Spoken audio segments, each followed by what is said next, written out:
এটা একটা শুভেচ্ছা বিনিময় সভা ছিল, ফলোড বাই ডিনার। সেটা কার্ডের মধ্যে ছিল না। আমাদের মধ্যে কি দূরত্ব হয়েছে সেটারও কোনো ব্যাপার ছিল না। দূরত্বের কথা বললে এক এক দলের সাথে এক এক রকম।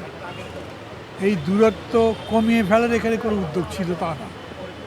এখানে প্রধানমন্ত্রীর অ্যাটিটিউডটা এইরকম ছিল, আমি যেটা বুঝেছি তা হলো উনি মনে করেছেন যে যেহেতু উনি ক্ষমতায় আছেন, ক্ষমতায় থাকলে যারা ক্ষমতায় নাই বা দূরে আছে কাছের লোকগুলো, তারা যাতে দূরে না চলে যায় তাদের কাছে আনবার জন্যে একটা আনুষ্ঠানিকতা করা।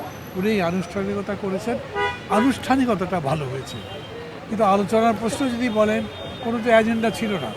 কয়েকজন এখানে বক্তৃতা করেছেন এবং বক্তৃতা করার জন্যে মানে তারা যার মনে যা ছিল তাই বলেছেন। কেউ কেউ এরকম বলেছেন যে আমরা অংশীদার হতে চাই ক্ষমতার।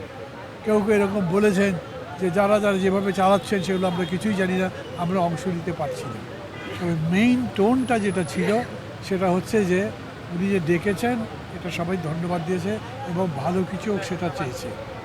ব্যক্তিগতভাবে আমার বক্তব্যটা ছিল এই যে একসাথে বসা, এই বসার মধ্যে দিয়ে উনি যদি আশা করেন যে একটা ভালো কিছু করবেন, তাইলে আমি মনে করব আমরা আমাদের শুভেচ্ছা জানাচ্ছি, ভালো কিছু করেন।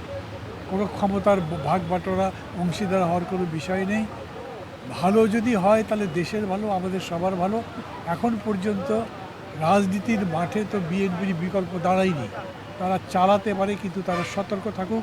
তারা ভালো কাজ কিছু করছে, কিন্তু কিছু কিছু কাজ আছে যেটা সমালোচনার যোগ্য।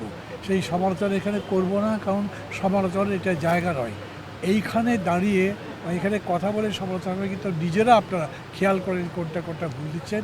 আপনারা যেরকম প্রশংসার ভাগিদার হবেন, তেমনি ভুলের দায়ও আপনাদেরকেই দিতে হবে। সেটা বুঝেই আমাদের আকাঙ্ক্ষা হলো আমরা একটা দেশ চাই রক্ত দিয়ে, যে নতুন বাংলাদেশ গড়বার কথা বলেছিলাম, সেই নতুন বাংলাদেশ গড়ে তুলতে হবে। সেই দায়িত্বটা আপনাদের উপরে, আমাদের উপর নয়। আমরা আপনাদের সাফল্য কামনা করি, আপনাদের শুভেচ্ছা।